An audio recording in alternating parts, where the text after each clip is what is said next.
السلام علیکم ورحمۃ اللہ وبرکاتہ۔ اعوذ باللہ من وعلیکم الشیطان السلام۔ الرجیم، بسم اللہ الرحمن الرحیم۔ سورہ آل عمران آیت نمبر 54۔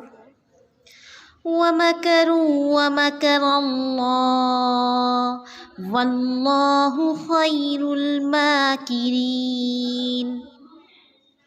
إِذْ قَالَ اللَّهُ يَا عِيسَىٰ إِنِّي مُتَوَفِّيكَ وَرَافِعُكَ إِلَيَّ وَمُطَهِّرُكَ مِنَ الَّذِينَ كَفَرُوا وَجَاعِلُ الَّذِينَ اتَّبَعُوكَ فَوْقَ الَّذِينَ كَفَرُوا إِلَى يَوْمِ الْقِيَامَةِ ثُمَّ إِلَيَّ مَرْجِعُكُمْ فَأَحْكُمُ بَيْنَكُمْ فِيمَا كُنتُمْ فِيهِ تَخْتَلِفُونَ۔ فَأَمَّا الَّذِينَ كَفَرُوا فَأُعَذِّبُهُمْ عَذَابًا شَدِيدًا فِي الدُّنْيَا وَالْآخِرَةِ وَمَا لَهُم مِّن نَّاصِرِينَ۔ وَأَمَّا الَّذِينَ آمَنُوا وَعَمِلُوا الصَّالِحَاتِ فَيُوَفِّيهِمْ أُجُورَهُمْ وَاللَّهُ لَا يُحِبُّ الظَّالِمِينَ۔ ذَلِكَ نَتْلُوهُ عَلَيْكَ مِنَ الْآيَاتِ وَالذِّكْرِ الْحَكِيمِ۔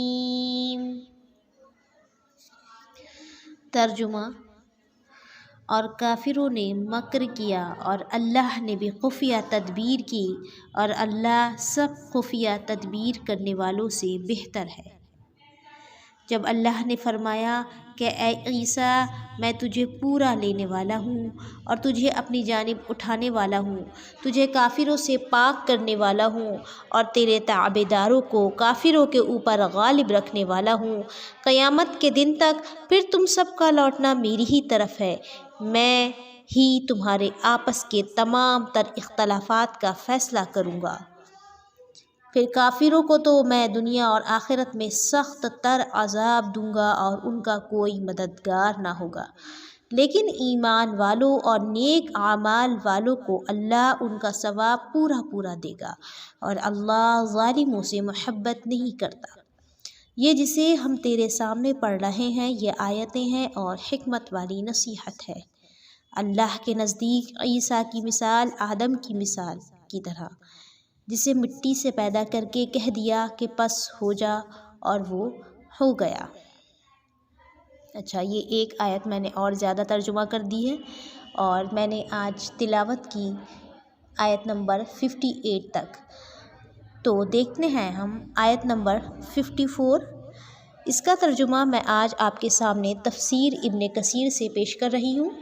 تفسیر ابن کثیر قرآن کی بہترین تفاسیروں میں سب سے زیادہ معتبر تفسیر ہے، جس میں خاص کر اللہ کے رسول صلی اللہ علیہ وسلم کی احادیث کا ایک جگہ کلیکٹ کر کر آپ کے سامنے ہر آیت سے ریلیٹڈ احادیث کو سامنے رکھا گیا ہے، اور انسان کسی بھی نتیجے پر اللہ کی آیات کے سلسلے میں اگر پہنچنا چاہے تو ساری ان روایتوں کو جمع کر کے اگر ایک غور و فکر کیا جائے تو بہترین نتیجے کو پہنچ سکتا ہے، جو آپ کو تفسیر ابن کثیر میں مل جائے گا۔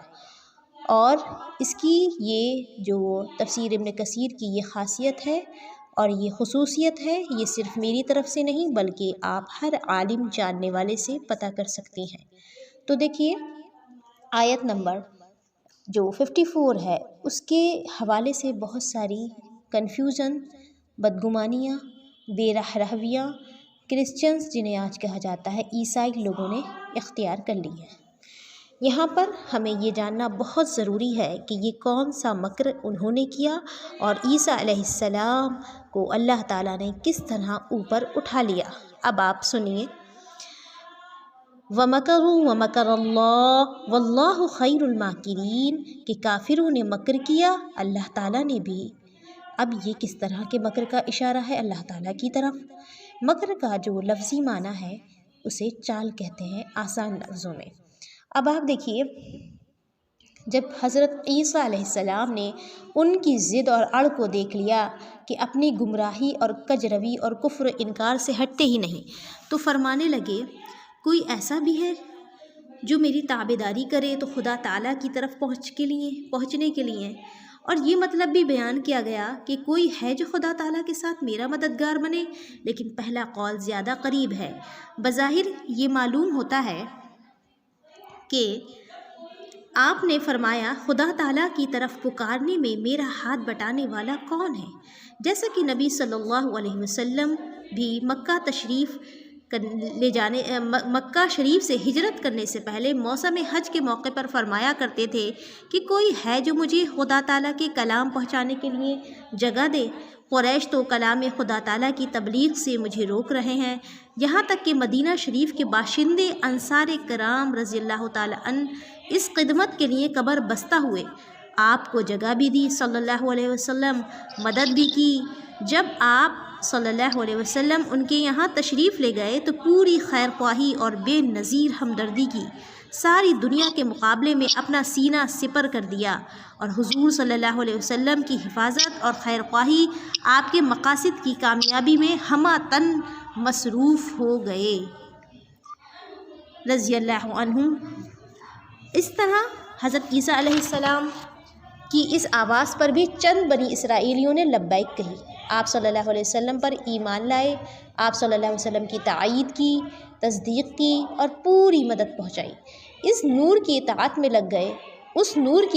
لگ گئے جو خدا تعالیٰ نے ان کے ساتھ اتارا تھا، یعنی انجیل۔ یہ لوگ دھوبی تھے اور حواری انہیں ان کے کپڑوں کی سفیدی کی وجہ سے کہا گیا۔ بعض کہتے ہیں کہ یہ شکاری تھے۔ صحیح یہ ہے کہ حواری کہتے ہیں مددگار کو، جیسے صحیحین کسے کہتے ہیں؟ صحیح مسلم اور صحیح بخاری، ان دونوں کا کلیکشن۔